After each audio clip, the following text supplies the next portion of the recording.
Hi friends, I am recording this while out for a nice stroll in the sunshine after a spot of lunch, and I've had many requests after sharing my evening routine to share my morning routine. And so I'm going to share a little bit about that on today's episode. And the reason I say it a little is I don't want this to turn into too long an episode because this is, after all, bite-sized biohacks. And I like to try to keep them within 10 minutes if possible, so that you can have clips that you can really start to take action on what I'm saying straight away in bite-sized pieces. But the second reason as well is that it would take a lot longer really to go through my morning routine because it changes. It's quite dynamic in nature. And what I really want to share with you is things I've learned and played with that will empower you to create your own morning routine.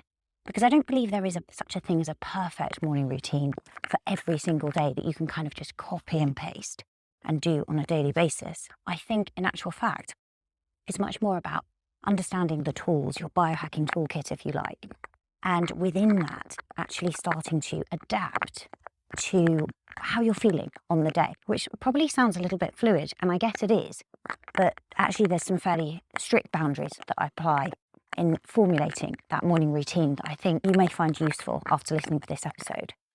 So the first thing to say is, how can it be dynamic and changing in nature, but also structured at the same time? And the way that I would explain that is that the first hour of your day is the most important hour of your day, in particular the first sort of 20 to 30 minutes. So as you're waking up, your brainwave state is changing. So if you've kind of been in a deep sleep, it will start moving out of delta into theta, which is slower, much slower than alpha, which is the next brainwave state. And alpha is kind of when you first wake up, particularly if you wake up in a good mood, that sort of lovely, gentle, dreamy state where you're relaxed, but you're not really thinking about too many things. And from there, when we start going about our day and doing things, we move into a more beta brainwave state. And so as we're transitioning through those states, it's highly important that you do not pull out your phone and check it or look at emails, social media, or any other things that are distractions, because what you will be doing is setting yourself up for a day of grasshopper brain and distractions. And these are what we call kind of cheap dopamine hits. They're not intrinsic dopamine that's motivated by you achieving something like a workout or a cold shower or something hard, a hard challenge that you've performed, whether you're learning something new. These are just cheap dopamine hits and they don't last. And so you'll be looking for more all day. And it also creates that sense of distraction for the brain early in the morning. And how you start your day is really how your day will go. It's the same with having a really good, protein and fiber and fat fueled breakfast compared to something that's high carb. Then you're going to be craving carbs all day. So the first thing I would say is, in terms of this structure, is to really get that first hour of the day right. Just to set that aside for you. Now, I'm a mum of 3 children. I don't always have an hour. Sometimes it's longer, sometimes it's shorter. But what I would say is definitely prioritize at least 20 minutes for you in the morning. Now within that, the reason I say it's dynamic in nature is that I will choose what I'm going to do with that time depending on A, how much time I have that day, and B, what kind of state I'm waking up in. And that's really the dynamic part of it. So the non-negotiable is that I will always journal. Just as with my evening routine, I will always sit down and journal. I journal my gratitude. I write out my goals every single day. In fact, that's a really good thing that I've learned is that people who write down their goals, I think it amounts to about 2% of the population, not many, but the success rate is 80% if you actually write down those goals. So your chances of succeeding in those goals is 80%. So if you have goals that you're currently looking to achieve, which I hope you do, if you're listening to this podcast, I'm pretty sure that you do have some goals that you're working on, then write them down every day because it increases your chance of succeeding in those goals. It primes your brain to look for opportunities and behaviors that you can do and actions you can take to really succeed in the pursuit of those goals.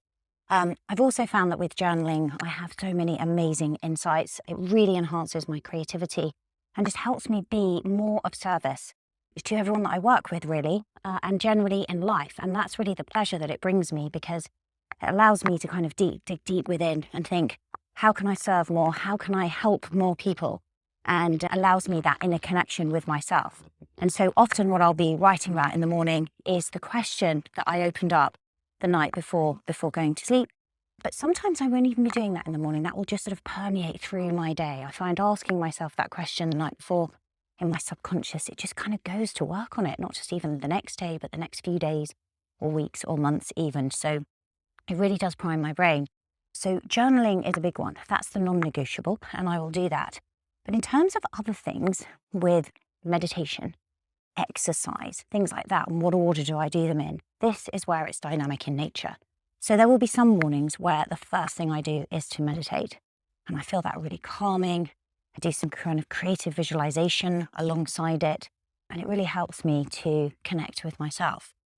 Other days where actually I will just go straight to exercise.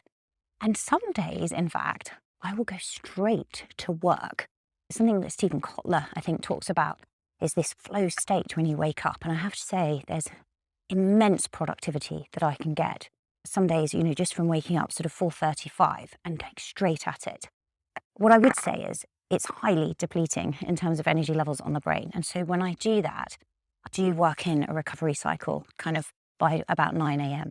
But it is amazing to eat that frog, as Brian Tracy says, and get that task done very, very first thing. It's not something I do every day because I generally like to do something more spiritually based first thing in the morning. But sometimes I will do that. And I must say, my brain is highly productive at that time. Sometimes I'll actually go straight for exercise after journaling and then maybe meditate later. And that often is when I'm not waking up quite so calm, quite an energized person in the morning, but maybe I'm moving into more of a beta brainwave state. And I think that I might succumb to temptations to kind of look at other things first and not focus on my own priorities. And I know that I'm, maybe a little bit grasshopper. It could be because I've worked quite late. Maybe I've done something with the US the night before. So I haven't really had as much wind down as I would like. But when I wake up in that state, I know that exercise is the answer. And interestingly, what I have observed, and there's some science behind this, is that the cortisol awakening response in women is actually at its highest at ovulation. And I find that, funnily enough, it's around that middle time of the month. I seem to have, a bit more ants in my pants. I need to get going.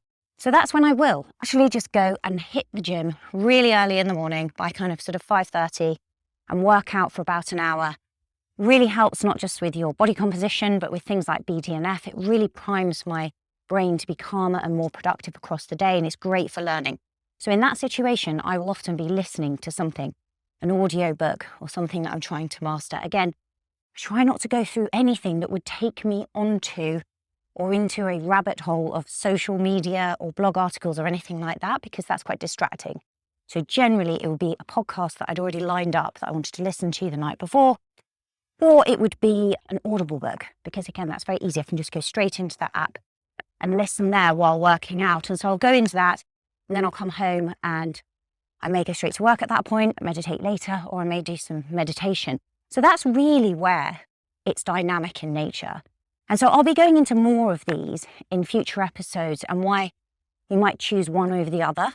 But I just wanted to really plant that seed for you that when you're looking at your morning routine, I think often people can get overwhelmed by this idea that they must spend at least an hour a day, sometimes 2 hours a day, doing all these different things that they must fit in. They must do gratitude, they must journal, they must meditate, we must exercise, we must do a cold shower, must do this, must do that. And I just think, actually, that just sounds like a lot of hard work, and I'm not sure that's really priming you for the best day.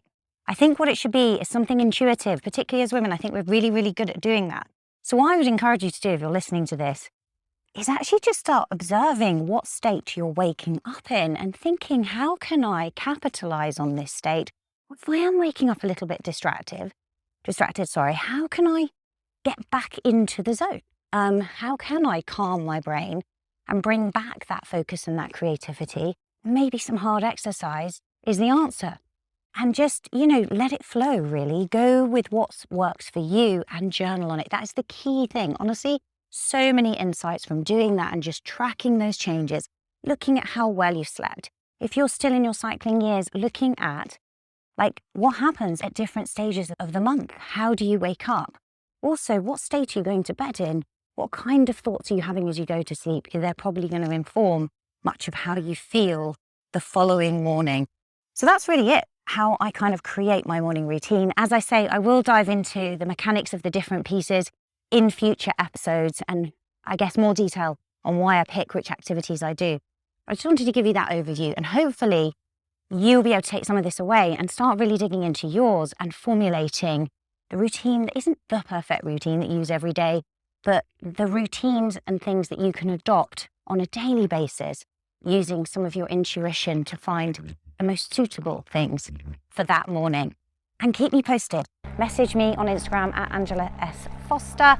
I'm always there over there in my DMs. Let me know what you're working on, what your routine's like. Share with me, because I would love to hear, and we can always learn from each other. So thanks again for listening, and I will see you next week for another bite-sized biohack.